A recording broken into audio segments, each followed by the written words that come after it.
ژوند خو حقیقت دا دی چې اوس د برداشت نه وتلی دی. بس هغه وخت خدای پاک یې تېروي چې شپه شي نو هم خدایه رس کېږي به که نه، چې رس شي هم خدایه شپی کړي. ټول دا سوچونه دا فکرونه دي. بسم الله الرحمن الرحیم. د کاټلنګ پښتو ادبي جرګې د سوري لاندې دغه میاشتنیه غونډه او په هغې کې زموږ وړاندې نشست کوم چې زموږ ډېر خوږ ګران او د منفرد او ځانګړي اسلوبو سختن شاعر ادیب جلبل خټک د هغه وړاندې تلین دی، وړاندې کال دی کالو شادمنا جدا شوی نو د هغه په یاد کې مونږ دغه مختصر نشست را جوړ کړی دی او په دې کې چې مونږ سره کم ملګري ناسته کوي هغوی به د جلبل خټک په فکر و فن باندې مختصر شان خپله آرا هغه ستاسو مخې ته ږدي. جلبل خټک یو که ورته وګورې نو یو لفنګ ژوند یې کړی خو دومره فنګورو په ادب کې، په اعتماد کې، په سټیج کې، په ملګرتیا کې، په نیکنیتۍ کې هغه ډېره زیاته فنګه لرله او په نیش کې چې هغه ته څه ښکارېدل هغه ډېر زیات شتمن په دغه حواله باندې. نیش ته خو ډېر شتمن او هغه اظهار به موږ اورېده چې هغه سره به د بچي د داخلي پیسې نه وي خو هغه به وایي چې دا به ډاکټر جوړېږي. نو دا د هغه عزم و، هغه به ډاکټر فریدون زوی به هغه به په دغه نوم به یادو چې دا ډاکټر دی، دا پلانکې دی، دا ډینګې دی. دا د هغه اعتماد و، د هغه په تش لاس باندې هغه شتمن خوی و. صرف یو څو شعرونه تاسو سره شریکوم بیا چې کم ملګري د هغه په ژوند باندې خبره کوي. موږ سره پروفیسر ګورنر صاحب دی، پروفیسر امجد صاحب دی، د هغې د ټولنې واجد احساس صاحب دی، زمونږ د ټولنې صدر صاحب خوشحال خان مفتون صاحب دی، جمیل ناشاد دی، رفیقاسي صاحب د هغه سره ډېر ښه لګاو مو د هغه په محفلونو کې د دې په صدارت کې د هغې په ځای کې محفلونه هم شوي دي ډېر ښه. دغه حسن اساس، عبدالغفار پرواز، سید بادشاه جلالي د ادب په دنیا کې یو ډېر ښه جوور نظر که د اردو ادب دی که د پښتو ادب دی زمونږ د ټولنې ویاړ دی او مونږ په دغه هم ډېره زیاته شکریا ادا کوو چې مونږ له دلته کار څنګه حالات خو دلته مونږ راځي او د هغې د هغه خیالاتو نه کوم د سوشل میډیا د لارې او د دې سره زمونږ یو رابطه ده نو هغه مونږ انشاءالله چې هغه هم د ډاکټر احمد شاه دی، نور ملګري دي چې کوم دي د نواب خان نواب زمونږ هغه دا خبره دغه ډېر ښه دغه میلاو شوی به سر اجلاس رودات د ده په ذمهدارۍ ده او د زړه نه لیکي او انشاءالله چې دا به یو ډېر ذهین کتاب راوړي دغه روداتو ده. نو دا ټول ملګري ناست دي. اشفاق کاروان بخښنه غواړو د دې دا نوم ته لږ لیټ هم دغه شو، دا فسټ ټایم غالبا زموږ ټولنې ته راغلی دی. ساولډیر سیمې سره تعلق ساتي نو جلبل به هغه هم ډېر ښه پېژني. و انقلاب جوړ راځي، انقلاب جوړ راځي خو ویر به جوړ کړي، د دې خاورې عجیبه تصویر به جوړ کړي. په لالونو ګلدرو بارود ورېږي، په لالونو ګلدرو بارود ورېږي، ممکن نه ده چې د دې تقدیر به جوړ کړي. او مې کدې ته چې راځي ساقي شیخ پوی کړه، مې کدې ته چې راځي ساقي شیخ پوی کړه، ورته وایه د میخوار ضمیر به جوړ کړي. او د نړۍ په دیوال جوړه یو نقشه کړه، د نړۍ په دیوال جوړه یو نقشه کړه، بلها سپي او یو پښتون راهگیر به جوړ کړي. او سرمایه د جلبل دغه تجزیه ده، سرمایه د جلبل دغه تجزیه ده چې مزدور په دنیاوي جاگیر به جوړ کړي. د جلبل خټک د دغه شعرونو کم چې انشاءالله د هغې کتاب را روان دی، ګورنویت دی، په هغې کې ډېره ستړې کړې ده. د درد مې کتره کتره راټول دا د هغه د کتاب نوم دی. انشاءالله چې ډېر زر به راشي او هغه به په ادبي دنیا کې هغه چې کوم کار کړی انشاءالله ژوندی به او د کتاب سره به هغه نور هم ژوندی شي. زه په ابتدا کې ګورنویت صاحب پروفیسر ګورنویت صاحب سره بلنه ورکوم چې هغه راشي او همدلته د جلبل خټک د فن او د هغه د ژوند د هغه د شخصیت په اړه تاسو سره خپل خیالات شریک کړي. بسم الله الرحمن الرحیم. د بام د سره چې ولیدم نو دای ویل د بام د سره چې ولیدم نو دای ویل مور جلبل خټک زمنګ کلیوالو ختم ډېر ویاړ کو په دې محفل باندې د کاټلنګ ادبي جرګې په دې رابلل شوی او را جوړ شوی غونډې باندې او صاحب صدر خوشحال خان مفتون او نور چې کوم مشران دي رفیق آسی صاحب سید بادشاہ جلالی صاحب او نور چې کوم ملګری ناس دي نن دا ناسته او دا لمحې چې کوم دي دا په دې وجه باندې ډېر زیات قیمتي او ډېر زیات ګټوري دي ډېر د سوچ او د فکر وخت چې زمنګ نه تیر کال په اتیشتمه مئی کې زمنګ کم خوب ملګری جلبل خټک جدا شوی وو د هغې تلین چې کم دی د ساواډیر ادبي جرګې ملګرو واجد احساس اشفاق کاروان او دغه ملګرو ډېر په مینه باندې را جوړ کړی وو پروګرام هغې کړی وو خو نن چونکې دا اجلاس د کاټلنګ ادبي جرګې د میاشتې په لومړي اتوار باندې وي نو په دې وجه باندې دا جلبل ته منسوب دی د جلبل په ژوند او فن باندې خو بلها خبرې کېدلی شي د هغې سره چې زموږ د ملګرتیا او د اوږدې مودې کم تعلق په هغې باندې په ګڼټو بحث کېدلی شي په هغې باندې بلها لیکونه کېدلی شي خو زه به دا ووایم چې د جلبل په شعر او خاص طور باندې د جلبل په هغه نظمونو باندې که تورانکه دی که د مزدور جنت دی که کوترې دی که داسې نور بلها علامتي نظمونه دي نو دا نظمونه د غنی خان د نظمونو یو تسلسل دی د غنی خان د شعر چې په کوم انداز باندې دی جلبل د هغې نه ډېر زیات متاثر او په فکري توګه باندې هم او په فني توګه باندې هم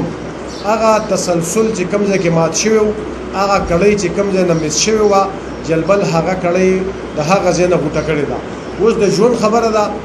ژوند هغه سره وفا ونه کړله عروج ته چې کله هغه ورسېدو چې کله هغه پیسل ته لاړو او هغه دوبۍ ته لاړو د محمد ایوب صاحب دي سره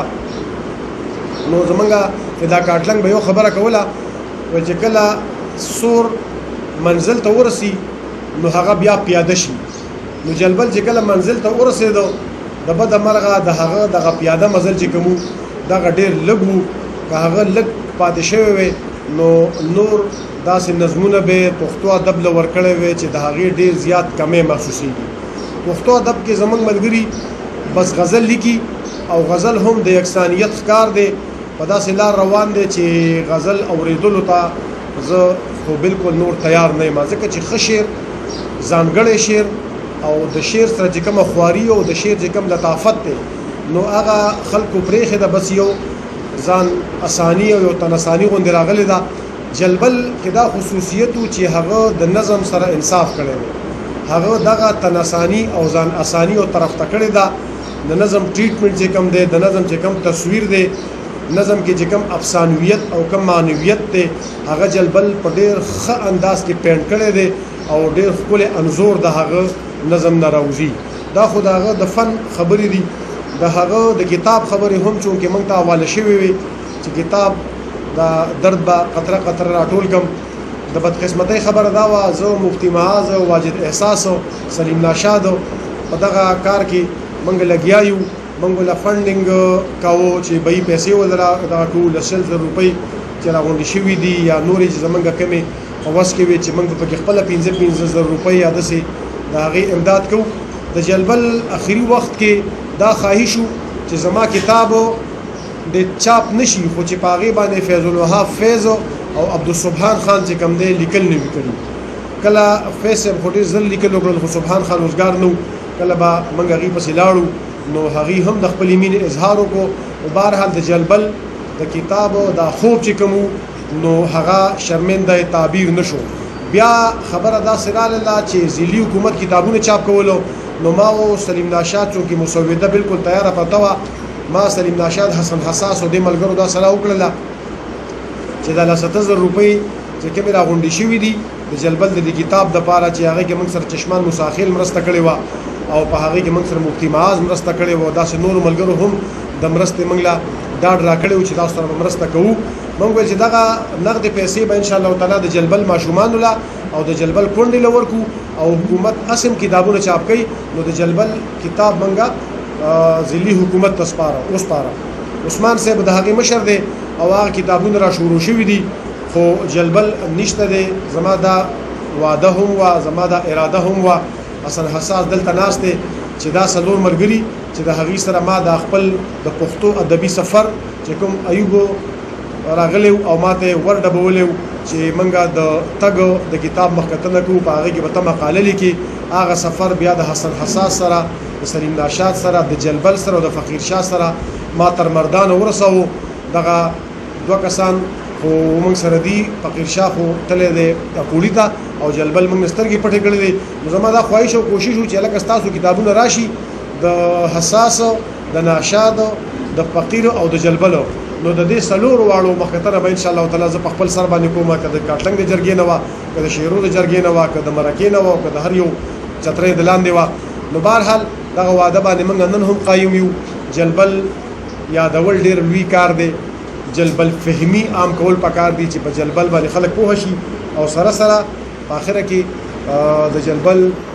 د روح د ایصال ثواب دپاره او د جلبل چې کم ماشومان دي دا اپیلو په دې شیشه باندې، په دې ټي وي باندې، په دې زمونږ چې کم کتونکي دي او زمونږ کم اوریدونکي دي، دغه ټولو خلکو ته یو درخواست چې د جلبل د ماشومانو سره مرسته وکړو، د جلبل د کونډې سره مرسته وکړو چې کم از کم هغې د کاټلنګ او د ساولډیرو د علاوه دا بهادر پښتانه چې کوم دي، که هغه د لر دي او که د بر دي، چې هغې ته غریبانو ته دا احساس ونشي چې موږ د ملګري چې کوم وګر چاپېره دي ګوره موږ دومره بې اثرې پرېښودو چې زمونږ کره وړه نشته دی، زمونږ کره کپړې نشته دی، زمونږ کره نور د ژوند سهولتونه نشته دی. نو دغه یو اپیل ملګرو ته چې هر څومره تاسو جلبل یاد کړئ او هر څومره د جلبل تاسو مناقب او داغه د شعر چې کوم لوازمات دي او داغه د شعر چې کوم ښکلا ده هغه خلکو ته بیان کړئ. او د دې سره سره د جلبل ماشومان او د جلبل واړه چې کوم دي هغه هم یاد ساتئ. الله تعالی دې د کاټلنګ ادبي جرګې دا مشران او دا کشران الله تعالی دې د کاټلنګ ادبي جرګې دا مشران او دا کشران او وسره د ساولډیر دا ادبي جرګې دا ینګسټر چې کوم دي، دا زلمې کول چې کوم دي، دا د ټول خاط او آباد الله تعالی لري. الله دې جلبدو بخي او ان شاء الله تعالی موږ نه چې څومره هم کېږي موږ به جلبل یادو هم، موږ به جلبل نازو هم او موږ به جلبل نړۍ ته ورښایو چې جلبل د کم کیلیبر شاعر او داغه په شخصیت کې کم خصوصیات ډېره مننه کوم. پروفیسور ګوهر نوید او لکه څنګه چې هغه وایي چې جلبل سترګې پټې کړې، خو یو دغه پکې و چې جلبل ورس پټ سترګې نه او هغه چې کومه دغه وکړه نو چې موږ هم هغه سترګې پټې نه کړو او دغه په دوستۍ باندې، دغه په تعلق باندې چې ګنې هغه نشته نو زمونږ د کته تعلق یې نه د هغې خاندان دی، د هغه ماشومان دي، هغه زمونږ د ادبي خصوصا د ادبي خلکو هغه د ذمهداري ده څنګه چې پروفیسور ګوهر نوید غافل هم کو. نو انشاءالله په دغه اړه باندې موږ غفلت ډېره غټه ګناه ګڼو او تر دې دمه مو شکر دی نه ده کړی. واجد احساس موږ سره د ساولډیر هغه موجود دی او هغه د هغه کلیوال هم دی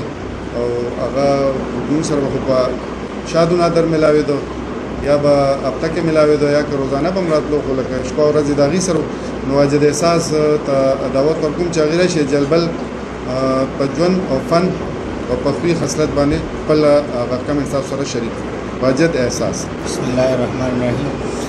ډېره مننه د کاټلنګ ادبي جرګې او زه د جلبل صاحب په فن په شخصیت څه خبرې کوم. کوټې سړی مشران ناست دي. جلبل صاحب یو ډېر ښه شاعر و، ډېر ښه صحافي و، زموږ استاد و، بلا شاګردان یې دي، دا 15-14 شاګردان دي، ینګ هلکان دي. جلبل صاحب به یوه خبره کوله څنګه چې پروفیسر صاحب وایي چې که دا مشران لاړه نو بیا به پسې دا کشران ویر کوي. نو باید چې مونږ اوس خفه یو ډېر زیاته غونډ ساولډیرو پېژندو چې جلبل یو لوی شخصیت و، یو لوی سړی و. نو مونږ ورپسې اوس ډېر زیات خفه یو ځکه چې نشته دی او هغه به یو دا خبره کوله چې 15 کسان کېنئ، 3 کسان کېنئ، خو خپله ټولنه آباده ساتئ. نو انشاءالله د جلبل صاحب بلا خبرې دي موږ سره د ژوند باندې په فن باندې او هغه چې کوم دی نو انشاءالله زه به یو کتاب هم چاپ کوم او په هغې باندې د هغې په خبرو باندې چې ما سره ډېرې خبرې دي بلکې زه به اوس دغه خبره چې یو دغه به وکړم ټپه به وکړم چې ساولډیر کې جلبل نه وي واجد احساس به بیا هېچا نه پېژندنه. ډېره مننه. بسم الله الرحمن الرحیم. ټولو نه اول خو د کاټلنګ ادبي جرګې ډېره شکریا چې د جلبل صاحب په فن او شخصیت باندې دا غونډه نن را جوړه کړله. د جلبل صاحب واقعي چې د ستاینې وړ و هغه چې مونږ بله ورځ یو نظم چې د مزدور جنت مونږ په یوټیوب باندې اپلوډ کړ، ډېرو خلکو وکته او د هغې کمې دا دی چې هغوی کتاب لا نشته. نو دغه کتاب چې زر تر زره چاپ شي، خلکو ته ورسي او دغه شان هغه ونازولی شي. او بل چې سرسم خبره وکړه چې د هغه په نظمونو کې د غني بابا غ تسلسل دی، نو دا یو ډېره لویه خبره ده. نن سبا غزل خم پکې لیکل کېږي او ډېر زیات یو دا چې یکسانیت هم پکې دی، خو د نظم ډېر کمې دی. هغه نظم چې کم معیاري وي، کم سړی په بین الاقوامي سطح باندې خلکو ته مخ وړاندې کوي شي، د هغې کمې دی. او د جلبل صاحب نظمونه په هغې باندې پوره اتراویږي، نو چې هغه په رسالو کې هم چاپ شي، څنګه چې پاسون رساله را دغه شان نور رسالې چاپ کېږي د پښتو، نو چې هغه خلک د هغې نه خبر شي. او نور مختصر قسم من ډېر دي، رفیق حاسي صاحب هم دی او بل جلالي صاحب هم دی، هغوی به هم خبر وکړي. او الله دې جلبل صاحب وبخي د هغه وړوله دی خواږه ورکړي د ژوند. او ستاسو ډېره ډېره مننه. بسم الله الرحمن الرحیم. غم که د غمه شرمېدلی نو په ما به نه راتله جوړی جوړی غمونه. د خدای شان دی مرګ او جون چې دي نو بس دا یو بل سره تړلې خبرې دي، روانې دي. د مرګونه خو په داسې شکل کې شوي دي چې نن وخت کې خو نړۍ ټوله چې دا هغه د خپلو اسلحو او د ټکنالوژۍ په جال کې لکه د جولاګین خطې ده. او بیا د ارچه هغه نیت هم ښکاره دی که فلسطین دی نو هلته څه وشو، دا همدغه د اسلحو جنګ دی. دغسې که کشمیر ته وګورو، افغانستان ته وګورو، یو عجیبه چل شروع دی. او دې کې خبره چې په درزنونو خلک په یو وخت باندې ځي. بیا د دې سره سره دنیا چې دی نو کرونا هم لږه نیولې ده، نو هغه هم په دې کې شامله ده. یو کردار هغه هم خپل په دې تباهۍ کې لوبوي چې دې ټکنالوژۍ سره شامله ده. بیا چې دی نو مونږ چې ګورو نو بلا خلک مري، خو په دې خبره باندې مونږ ته فخر دی چې زمونږ ادیبان کسان مري نو هغه مونږ ژوندي ساتو. لکه څومره لویه المیه د 2021 کې د دې مرګو وشوله د سوات د ابراهیم شبنم صاحب چې دا یو ډېر زوړ پوخ ملګری و زمونږ د ادب. دغسې سلیم راز صاحب او بیا په 13 باندې طاهر افریدی صاحب چې دا لاړ نو بندوي کې ادب ډوب شو.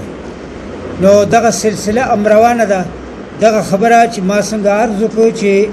شاعران خدي د دې هغه مړ چې دی نو مړ نه پاتې کېږي، دوی یادوي. نو دا سلسله زر اوله ما جلبل خټک صاحب لا د چا په نوم چې زمونږه د میاشتیز اجلاس نن کېږي د کاټلنګ پښتو ادبي جرګې لاړخه.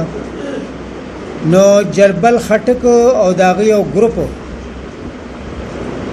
هغه ګروپ کې د ما خیر د حسن حساس صاحب شته دی، صد مردان ملګری، ساغه د ټوپیر طرف اجمل منصور دی، هغه خدای دې بخي وفات ته. جلبل خټک دا ټول به ما ته را جمع کېدل، مونږ په یو ځای کې و، ډېر زده کړه به مو د یو بل نه کولې. او تر دې هر پورې دغه مینه وه چې ما ته یاد دي، حسن حساس صاحب ته به هم یاد دي چې جلبل خټک صاحب یو اخبار له ورکول به چې آسوي چې دی نو دا زما ادبي داجي دی. د هغه د دغه دومره مینې زه هېڅ حق نشم ادا کولی، ما دومره څه کړي دي. خو دوی به را جمع کېدل زیاتره د مردان مامون رشید صاحب، دا د فاطمه ملګری ناشاد صاحب، د دنه زیات هغه شاهد صاحب، دا به موږ را جمع کېدلو. د جلبل خټک نه به یو چل ما لیده چې واقعي چې په دې جلبل خټک کې دنه یو بل څوک سړی دی او هغه دې په قلاره نه پرې سم رود پیته کو ځان ته دې څه جلبل وي هغه په ځای قلار نو زما په خیال باندې هغه چې ځان ته مستقبل ته کې خودل او د کوم روایتونو براته نو هغه څنګه چې د ملګرو ذکروم کو یو اجمل خټک صاحب او بیا په شعر شاعرۍ کې زیات تر غنی خان بابا دا کسان چې دینو سرنګ د اشرف مفتون صاحب دا چې دینو په جلبل خټک کې وو او دی به ناکلار او ډیر به ناکلار او د غزل به ډیر کوشش کو خو هغه چې کومه ناکلاری و هغه ترقی پسند یا قام پرسته دغه نظم طرف ته چې دینو هغه لړ او بیا چې دینو په اخر کې د کاټلنګ ادبي جرګې ته د دې پسته بیا چې دینو نور خور شو دغه په هغه کې چې کوم صلاحیت د فن هغه ټول ښکارا شو اوسو په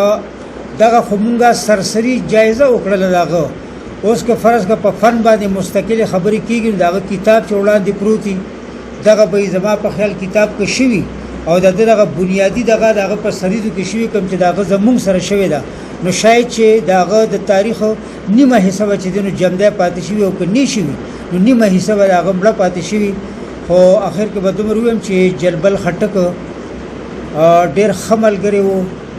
او خو دنیا بے وفا دې امدقه طریقه او د قیکار چې کسان وړي په دې بندر ګوټي خپشي دا مشران چې دا ټول وفا شو سړي له دار دي چې بوډاګان شي دي بس نور دغه ختم خدا بعد چې ځواني مرګ شي لکه جلبل خټک صاحب دي نو په دې باندې چې نو بندا ګوټي ازلی ویرو کی دا ډیر خمل ګریو دومره ویم الله تعالی دې دغه ټول او زموږ د جلبل خټک صاحب لا هغه جان ټول چې نو ډیر خبراته کی نور خبره خو ډیر زیات دي خدا ایوب صاحب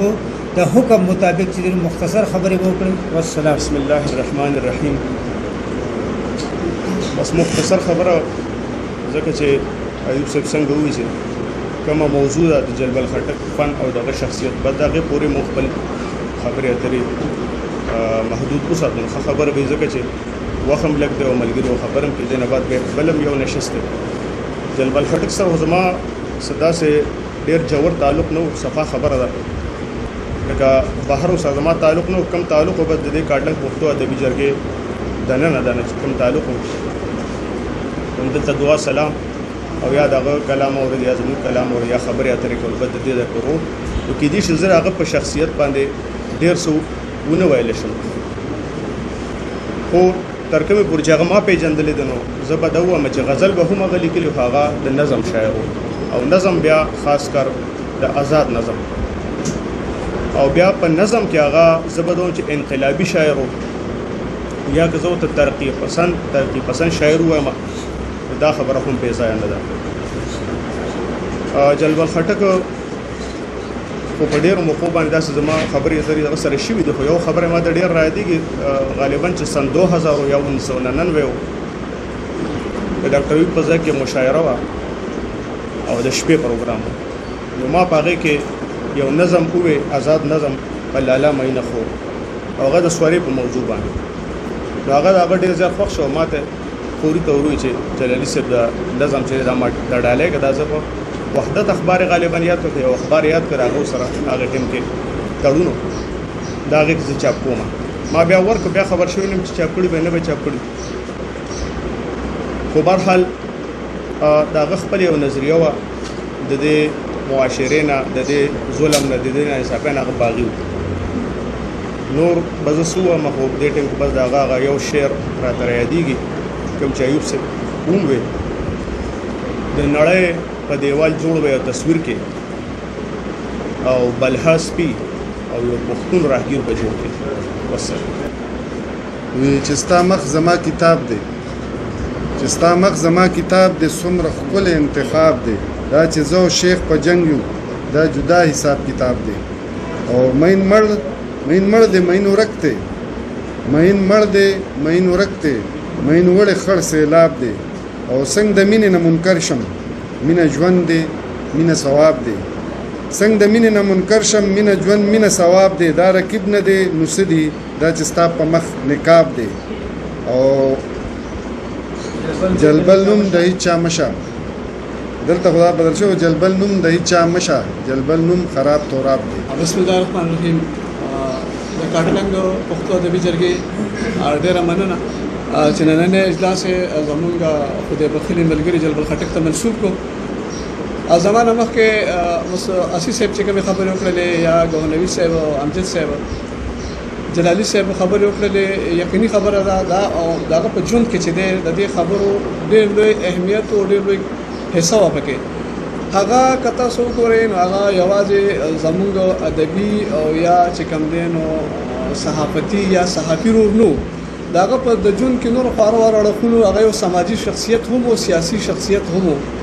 هغه یو طبقاتي مبارز او هغه چې داسې مورچه ماله پکار ده چې د هغه ځای نه د خپل طبقه خبر وکما د هغه سټاند نه خپل نظم یو او هغه نظم کوم چې اسی سیبو یا چې نوید سیبو چې د غنی خان په تسلسل کې د غنی خان نظم هغه ډیر زیات آسان کړو. په هغه باندې دغه په نظم زما مزدور کویدو زما دیقان کویدو دغه په مزدور په نظم باندې زما شاعر کویدو د غنی خان په نظم باندې ظاهره د چزنه کویګم نو زما زمیدار وکړي کوی نشي. هغه د یو کلاس نظم دی. د طبقاتي مبارزو په 2013 کې جلبل خټک راغی دفتر ته چې راځه چونکه صحافت هم کوم او شاعري هم کوم شاعر هم یم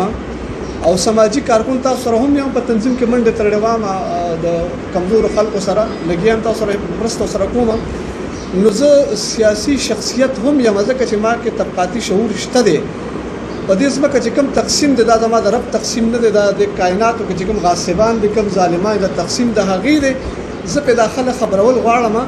چې تاسو خپل ځان کې شعور راولئ د علومو د لارې د فنونو د لارې د سیاست د لارې. دا سیاست چې کوم دین ټول عمر د غاصبان سرمایدار خلک د سیاست د هغې پس لیکل نه دي ولی چې زه جنډه لګولې شمه زه خلک خبرولې شمه زه اعلان کولې شمه زه کورسې کټ کې خودې شمه آیا زه په سټیج خبرې نشم کولې؟ زه په سټیج خبرې هم کولې شم د خپل طبقه خبرې وکوم چې زما طبقه را پاسو په خپل ځان کې سیاسي شعور را بیدار کینو په دې معاشره کې به یو زما کم چې نظمونه دي زما کم شعرونه دي هغه به عملی شي او په دې معاشره کې به یو بهترین تړون راشي بدلون براشي پکې.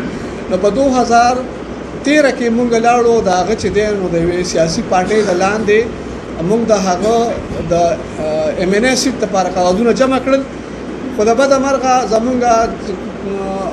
معاشره داسې ده چې موږ بچاره مجبور کیږو هغه د خپل ماماګانو مجبور شو داغه ماما د بل پارټۍ نو درېدو په کور کې د مسله جوړ شو هغه بیا کاغذونه واپس کړ. هغه داسې به عمل سره و دا هغه نه څنګه ایوب صاحب خبر وکړه چې او داغه نه مخکې اسی صاحب سلیم ناشاد فقیر شاه فقیر اجمل منصور زه مونږ یو ځای وخت تیر کړی د اسی صاحب ډېر زده کړه کړې د ایوب صاحب دینه دغه سی بیا نوید صاحب سره موږ ناست شي وی دا سلسله د 1998 نه تر دې حد پورې راغله. دا خو بده کې جلبل خټک کې چې کوم ایوب صاحب وختي خبر وکړه چې هغه یو امانتدار هغه خائن نو هغه په هر لحاظ سره هغه یو ډېر زبردست انسان او ته په هر قسم اعتماد کول شو. دغه اعتماد چې دی نو هغه له خدای پاک ډېر خپل زینه ورکړایږي او په هر بیرون ملکونو ته پکې لاړو. هغه یتیمانان او مزدوران ماشومان زموږ یو تنظیم دغه د سور لاندې سپورټ کړی دي. نن د نوید صاحب خبره نن موږ باندې وخت راغلی چې موږ دغه بچی سپورټ کو په دې شیشه باندې زموږ خبره چې څوک هم هوري انو هغه له پکا دي چې کوم 200 ماشومان هغه چې د کچات نه نواله تر 1400 پورې تعلیم په دغه په ذریعہ باندې کېدو شروع دي. نن دا هغه بچی چې کوم د زموږ استاد ولار ته ګوري هغه د مرسته چې کوم د جوګه دی او ایوب صاحب وي چې دغه مورال او دغه فکر دومره لوی او دومره جوړ چې هغه په لاس کې پیسې نه و هغه بچ مردان ته روزانه راتلو خو چې کله بلټ شو مای خټک سم نن بیا لټ شو ولی هغه بو خاندل وي ته شجیب ته می دښمنه په چوک کې ولاړ مې سو کلیوال وراشي ما په بازار تور رسیو او دا دغه خاصه و چې مردان نه راتلک سره موږ د کاټلن جوړی پورې پیاده رالو هغه ته به ودرې زبچنګ چا کې راسو شو کلی پورې او هغه به اته کې لفت ولاړ سو براش ما وجود کې بو بده چې کور ته ورسې د ماته به میسج کولاله کور ته رالم نو دا هغه دومره مورال او دومره عقیده په خو چې زما دغه ځامن دغه لویان به ډاکټرانی کیږي او ان شاء الله زموږ دا خبره چې څوک موري جلبل خټک په انسانيت باندې ماینو او پښتون باندې ماینو نو راځي چې موږ د هغه د بچو سره خپل مينو او هغه له واغ زیور کوم چې دا غارمان زه کاټلن پښتو د ویچرګي یو اړ بیاړه رمن کوم ډیر رمن اندیش بابا وی د جون سپنسی ورېش مخفل غریبي هم کوم ډیر نازول د خپل زړه يم شاعري هم کوم نو جلبل خټک چې وو نو هغه دغه دوانه کړي و لکه د اندیش بابا په شان هغه غریبي هم کړې وه هغه شاعري هم کړې ده دوانې کړي دي جلبل خټک چې وو نو هغه یو طبقاتي مبارز و نثر یې لیکلی دی نظم یې لیکلی دی نظم یې چې کوم دی زه چې هغې ته ګورم نو هغه کوم د استعمار خلاف چې دی نو د هغې خلاف یو مزاحمت و یعنی هغه د ادب یوه څانګه وه دغه نظم داسې ویلی شي چې د غني خان بابا هغه پیروکار و خو د غني خان بابا هغه پیروکار نه ځکه چې غني خان چې دی نو هغه جون نظم کړی دی او کوم جلبل خټک چې وو نو هغه صرف یوه څانګه وه په هغه څانګه کې لګیا و چې هغه د استعمار خلاف مزاحمت و او بیا یې چې کوم غزل زه ګورم نو لحاظه بیا د هغه په غزل کې چې دی نو هغې کې جون شته دی یو پن وي یو شخصیت وي بیا د شخصیت نه چې دی نو پن جوړېږي وړاندې شخصیت راځي نو مونږ سره هم څه وخت پاتې شوی و مونږ سره پاتې شوي وو چې مونږ سره څومره پاتې شوي وو نو مونږ ته متاثره شوي وو زه به صرف یوه خبره وکړم هغه دا چې یو ځای کې ما و ایوب صاحب یو پینډه باندې ناست مونږ سره یو کس ناست و د چرچوړو پیدا خان را سره ناست نو هغه ایوب صاحب ته وایي چې هغه جلبل خټک خو نه ښکاري نو بیا په هغې باندې خبره مخکې کېدله هغه وایي چې هغه ما ته یو پیشګویي را کړې وه د هغه لوڼه وې ما ته یې وایي چې دا ځله زه درته په یقین سره وایم ستا به زوی کېږي مبارک دې شه ما یې مخکې مبارکي را کړه وایي زه ډېر مایوسه وم هماغسې وشو وایي زما بیا زوی وشو نو د هغې نه پس چې دی نو زه د هغه ډېر زیات قدر کوم ما وایي چې دا کس چې دی نو په دې کې غوزبرګي ده نو دغه یو بل زما سره یو ملګری تللی مونږ یې تپوس لیدلی چې کله هغه بیمار مونږ یې تپوس لیدلی چې تپوس لی لاړو هغه چې په کوم انداز باندې راغی زمونږ سره میلاو شو بیا هغه مونږ له څومره قدر وکړو هغه خپله باندې یو غریب کس و څو سره نه و خو هغه چې زمونږ څومره قدر وکړو زمونږ په خپله باندې ملامت و چې دوی مونږ خو دې له نه یو راغلي دا دې چې څه کوي نو دا د هغه خپله مینه وه د شاعرانو سره یې مینه وه د عوام سره یې مینه وه د ولس سره یې مینه وه خو ایوب صاحب به یوه خبره کوله او دا خبره به یې کوله چې دا یوه هیره ده او دا زمونږ نه ضایع کېږي او هغسې وشوه زمونږ نه هغه ضایع شوله خو دا د پښتون قام یوه عالمیه ده چې ژوندي قامونه چې وي نو هغه د ادیب ولې ښکلی او مړه قامونه چې دي نو هغه بیا د ادیب سلي هغه ښکلی نو لحاظه هغه خو زمونږ نه لاړو دا هغه افکار مونږ سره شته دی ادیب مړ شي خو د ادیب کوم افکار چې وي د جون نه جوړي چې وي شخصیت چې وي هغه نه مري نو لحاظه د هغه افکار چې دی نو هغه مونږ سره موجود دي په هغې باندې مونږ له عمل پکار دی مونږ له هغه کتل پکار دی او هغه به انشاءالله شایع شي چې کله شایع شي نو مونږ ته به پته ولګي چې چې جلبل خټک دا د کومې پایې کس و زمونږ ستره تلان ناست دي هغې پې خبرې وکړې مونږ به څه خبرې وکړو زمونږ ډېر نږدې ملګري وو او په جمالګړۍ کې را سره مشاعرې کړي دي صوابۍ ته را سره د منصور د ځای ته تللی دی په ساولډیر کې موږ سره ډېر پروګرامونه کړي دي او یو ملنګ خاکسار سړی و او یو ځل په جمالګړۍ کې مشاعره وه او ډېر لیټ شو نو مونږ ورته وایو چې مونږ ستا انتظار کوو او ته ډېر لیټ شوې نو غریب د ساولډیر نه پیاده را روان و پیاده جمالګړۍ ته راغلی دی نو زه د هغه د ډېر لکه یو ملنګ خاکسار یو د ملګرو یار ډېر تابعدار انسان و نو زما زه خیم خدای دې له جنت کې مقام ورکړي او خدای دې نور درجې بلندې بسم الله الرحمن الرحیم د جلبل صاحب په جون او پن داسې څه پاتې نه شو چې هغه ملګرو نوې تفصیلي خبرې پرې وشوې دومره به ووایم چې د جلبل صاحب جون او پن دواړه د پښتو ژبې او ادب دپاره بس وو تقریبا هغه پکې ډېرې منډې تړلې موالې دي یو ورځ ما ته داسې څه بحث هم کړو چې کابل ته تللی وم فلاني ځای ته تللی وم ډنګري ځای ته تللی وم دا تفصیلي خبرې ما سره کړې وې خو لکه ډېر اوس یې کړې وې که نه مخکې نه ما ته پته نه وه نو ما ته څه پاتې نه دی خو به دومره به ووایم چې د هغه فن او ژوند دواړه د پښتو دپاره د ستاینې وړ دي. نن جلبل په مونږ کې موجود نه دی خو د هغه فکر دا مونږ چې ناست وو دا دومره غونډه وشوه یقینا هغه یو صلاحیت و هغه یو سوچ و یو فکر و یو نظریه وه د هغه د تګ لارې وې او هغې باندې د هغه چا سره هېڅ قسم کمپرومایز نه کوو هغه هم په هغې حق کې ډایرکشن کې روان و لکه څنګه چې ملګرو وي که د اجمل خټک سوچ و که نه د غني خان لاره وه دغه سردار علي ټکر د هغه ډېر ښه دغه و په هغه کلام یې ویلم دی نو دغه ښایسته او ښکلي پروګرام د پروګرام پایه کې درته صرف د هغې یو څو شعرونه شریکوم او په دغې دعا سره چې دغه کتاب د درد مې کتره کتره ټول کړ چې دا زر تر زر راشي او د هغې لپاره د اوس نه لکه څنګه چې مفتون صاحب وي مفتون صاحب د اوس نه ذمه دار ګڼم چې هغه په دغه کتاب باندې لیکلو کې واسي صاحب په لیکل کوي ځکه چې دا د هغه ادبي داجو او دا په ده باندې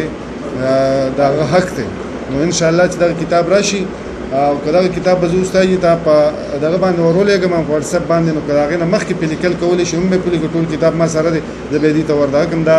پرنټ ما د هغې نه ایستې نو هغه دا څو شعرونه دي وایي که په ظاهره د سپرلي پکې درک نه لګي په ظاهره د سپرلي پکې درک نه لګي زړه مې ګل ګل دی د ازغي پکې درک نه لګي او ګودره تا باندې د کوم تهذیب اثر شوی دی ګودره تا باندې د کوم تهذیب اثر شوی دی ګړونج خالی شه د منګي پکې درک نه لګي او په جنازه باندې مې ټوله دنیا ودرېدله په جنازه باندې مې ټوله دنیا ودرېدله په چا چې مړ شم د هغوی پکې درک نه لګي هم د دغه شعرونو سره د دغه تعزیتي ریفرنس پای ته رسي ټول ملګري د کاټلنګ پښتو ادبي جرګه ټول ملګرو نه اجازه غواړي ولې